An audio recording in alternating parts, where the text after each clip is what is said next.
Any and everywhere you go, in and out of stores, homeless people now live in RVs parked under overpasses, along residential blocks, and in forgotten corners of urban life. They're nurses, construction workers, retirees, families holding on in the only homes they can still afford.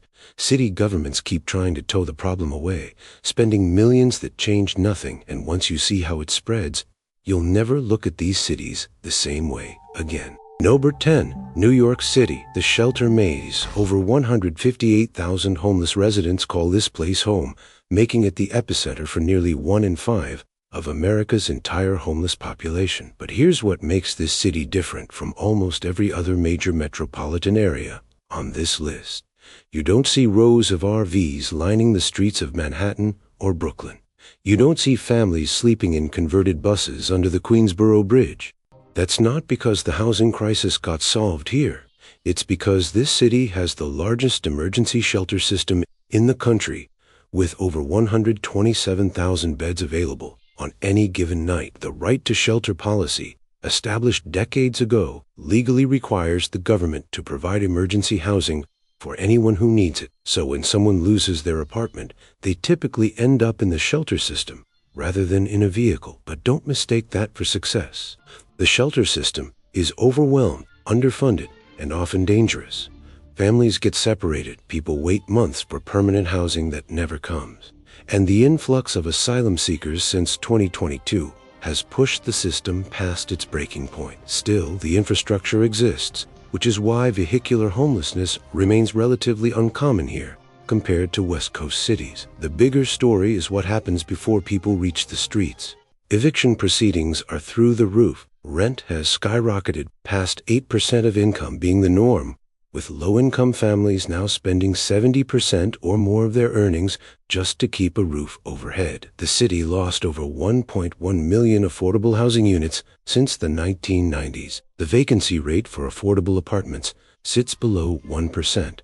That means for every person searching for housing they can actually afford, there are essentially no options. The pressure is building, and while the shelter system prevents mass RV encampments for now, the fundamental crisis, unaffordable housing pushing working people to the edge, is identical to every other city on this list. But 3,000 miles west, the crisis looks completely different. No. 9. Los Angeles, the epicenter. This city isn't just dealing with an RV homelessness problem. It's ground zero for the entire national crisis. Right now, over 15,700 people are living in vehicles across the county. That's not a typo.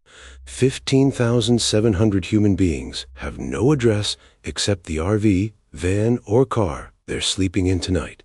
And that number represents over 25% of the county's total homeless population. Drive through the metro region, South LA, or the San Fernando Valley, and you'll see what this actually looks like. Class A motorhomes that cost $60,000 new, now held together with duct tape and determination. Fifth wheels with flat tires that haven't moved in months. Converted school buses with laundry hanging from the windows. These aren't abandoned vehicles. They're neighborhoods, comuneros, home. The 2025 homeless count showed something surprising. For the second consecutive year, overall homelessness numbers dropped slightly, about 4% countywide, 3.4% in the city itself. Officials celebrated this as proof their strategies are working. Mayor Karen Bass's Inside Safe program has cleared encampments and moved people into interim housing. The Pathway Home Initiative has placed 108 people from RV encampments into hotels and motels. But here's what the numbers don't tell you. The decline in makeshift shelters, which includes tents, cars, vans, and RVs, was 13.5%. Sounds great until you realize that researchers at Rand Corporation found the official counts are systematically undercounting people in vehicles. Their data showed the actual RV population could be significantly higher than reported. And even with the decline, this region still has the largest vehicle-dwelling population in America. If you're finding this eye-opening, make sure to hit subscribe. There's so much more coming. The story doesn't get better as we move North. Number 8, Chicago, the frozen edge. The nation's third largest city presents a puzzle in the national RV homelessness crisis. Despite a homeless population exceeding 6,000 people, vehicular homelessness remains relatively uncommon here compared to West Coast cities. The brutal winters play a major role. When temperatures plummet below zero for weeks at a time, living in an unheated RV becomes a death sentence. The climate simply doesn't allow for the year-round vehicle dwelling that's possible in warmer cities. The city also has a more robust emergency shelter infrastructure than many Sunbelt cities, though it's far from adequate. But don't confuse low RV numbers with housing security. The same affordability crisis crushing every other major American city. It's just as hard here. Rents have climbed steadily while wages stagnate. Evictions are accelerating. The affordable housing shortage grows worse every year. What happens here is that when people lose their housing, they typically end up in shelters, doubled up with family, or unsheltered in tents and doorways rather than in vehicles. The homeless population clusters in areas like Lower Wacker Drive, where the underground streets provide some protection from the elements. During the 2024 point-in-time count, volunteers found people sleeping in the tunnels, under bridges, in abandoned buildings, places where you can at least escape the wind. The few RVs and larger vehicles that do appear tend to get towed quickly. Parking enforcement is aggressive, and there are few places to park a large vehicle long-term without drawing attention. The 72-hour parking limits are enforced, and the towing fees are just as devastating as they are in California. Lose your vehicle here, and you're on the street with nothing, in a city where exposure can kill you in hours. So while the RV crisis looks smaller numerically, the underlying problem, housing costs that exceed what working people can possibly afford, is identical. The crisis just manifests differently when winter lasts 6 months, and survival requires walls and heat. Head south and the weather changes, but the crisis deepens. Number 7, Houston, the invisible sprawl. Hundreds of square miles of highways, strip malls, and subdivisions spreading out in every direction. It's the 4th largest city in America, with a homeless population approaching 4,000 people. And buried in that number is a vehicle-dwelling population that official counts consistently miss. Here's why this city's RV homelessness crisis is so hard to track. The massive geographic footprint means people living in vehicles can spread out across countless neighborhoods, parking on different streets, blending into the landscape. Unlike San Francisco, where RVs cluster in visible encampments, vehicle dwellers here scatter across the metropolitan area. They park in 24-hour Walmart lots until management kicks them out. They find spots near industrial areas where overnight parking draws less attention. They constantly move to stay ahead of enforcement. The city's lack of zoning regulations, famous for allowing any development anywhere, ironically makes vehicle dwelling both easier and harder. Easier because there are more marginal spaces to park. Harder because there's no coordinated response, no safe parking programs, no infrastructure to support people trying to transition out of their vehicles. Texas's political climate also shapes how the issue gets addressed. There's less public discussion of vehicle homelessness as a housing crisis and more framing of it as a public safety or nuisance issue. That means fewer resources dedicated to solutions and more emphasis on moving people along. But the math driving people into RVs here is the same as everywhere else. The median rent for a one-bedroom apartment is over $12.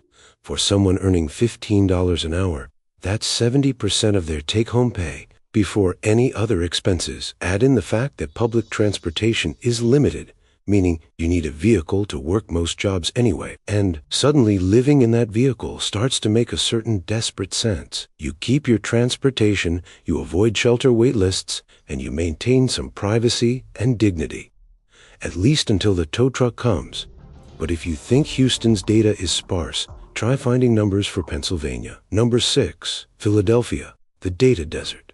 Approximately 5,800 homeless residents live here, according to the most recent counts.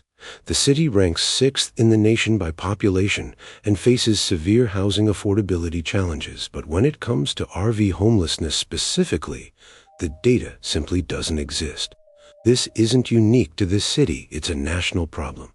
The Department of Housing and Urban Development requires cities to conduct point-in-time counts of homeless populations, but the methodology often lumps all vehicle dwellers together or misses them entirely. The homeless count here focuses primarily on shelter occupancy and visible street homelessness. The eastern climate, while not as brutal as winter in the Midwest, still makes year-round vehicle dwelling difficult.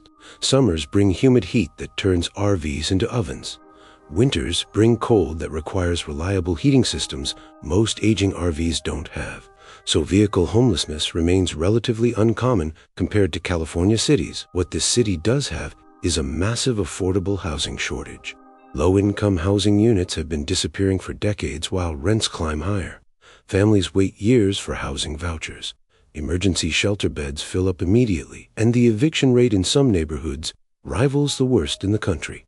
When people lose housing here, they typically end up in shelters, staying with relatives in overcrowded situations, or unsheltered in tents and doorways rather than in RVs. The narrow streets and aggressive parking enforcement make finding space for a large vehicle nearly impossible anyway. But here's what matters. The absence of visible RV encampments doesn't mean anything got solved. It means the housing crisis manifests differently. Instead of rows of motorhomes on city streets, you have families packed 3 to a bedroom. You have people sleeping in the subway. You have thousands living one missed paycheck away from losing everything. Now let's head to the desert, where summer heat makes this crisis deadly. Number 5. Phoenix, the scorching streets. The 5th largest population in America lives here alongside a growing RV homelessness crisis that local officials are only beginning to acknowledge. The metropolitan area has over 6,000 people experiencing homelessness, and an increasing percentage are living in vehicles. The numbers are harder to pin down here than in California cities because Arizona doesn't have the same level of coordinated homeless services or data collection. But drive through neighborhoods and the evidence is impossible to miss. RVs line streets in lower income areas. Vans and converted buses cluster in parking lots near day labor sites. The vehicle-dwelling population is expanding rapidly, driven by the same housing cost explosion affecting every major American city. Here's what makes this situation particularly brutal. Summer temperatures regularly exceed 110 degrees. Living in an RV with no air conditioning or unreliable electrical systems becomes genuinely life-threatening. Every summer, people die from heat exposure. Some are found in their vehicles days later. The city has tried to expand cooling centers and heat relief stations, but resources are limited, and the need is overwhelming. Winter offers some relief, which is why this desert city sees an influx of RV dwellers during cooler months. Retirees living on fixed incomes who can no longer afford housing head south when northern climates become unlivable. They join the existing population of working families, single parents, and individuals who got priced out of the rental market. The median rent has climbed to over $1,400 for a one-bedroom apartment. The city's rapid growth brought jobs, but not affordable housing. Construction focused on luxury apartments and single-family homes for out-of-state buyers, not workforce housing for people earning $30,000 or $40,000 a year. So the gap between housing costs and income keeps widening. Further south in Texas, the heat combines with political hostility. Number 4. San Antonio, the reluctant reckoning. The 7th largest city in America has approximately 3,800 people experiencing homelessness, according to recent counts. But like other Texas cities, the data on vehicle homelessness specifically is thin. What we know is that the unsheltered population has grown steadily while affordable housing disappears. The political approach to homelessness here leans heavily toward enforcement rather than services. In 2024, voters approved a measure banning homeless encampments citywide. The ordinance gives police authority to clear tent camps and issue citations. It's part of a broader Texas trend following Austin's camping ban reinstatement. And while the focus has been on tent encampments, the same enforcement logic applies to people living in RVs. The challenge mirrors other southern cities. Vehicle dwellers are scattered across a large geographic area, parking in different locations to avoid attention. They're not forming the visible RV communities you see on the West Coast. Instead, it's individuals and families tucked into side streets behind businesses near the edges of industrial zones, trying to be invisible. The climate allows year-round vehicle dwelling, though summers bring the same brutal heat that makes other desert cities dangerous. Without air conditioning, RVs become life-threatening by mid-afternoon. Winters are mild enough that heating isn't as critical as in northern cities, which makes this location more viable than Chicago or Philadelphia for long-term vehicle living. But viable doesn't mean acceptable or sustainable. The median rent exceeds $1,300 for a one-bedroom apartment.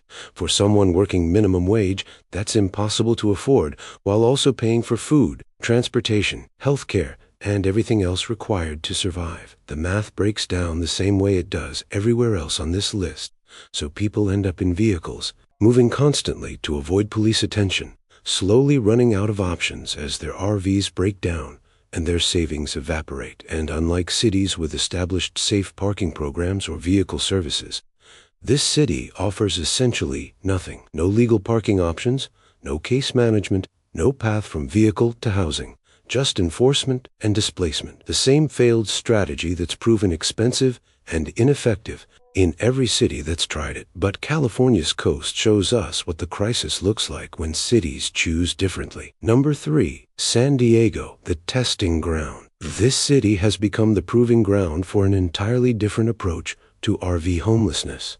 With approximately 4,600 people experiencing homelessness, a significant portion live in vehicles. And unlike most cities on this list, over a decade has been spent developing programs specifically designed to help vehicle dwellers transition into housing.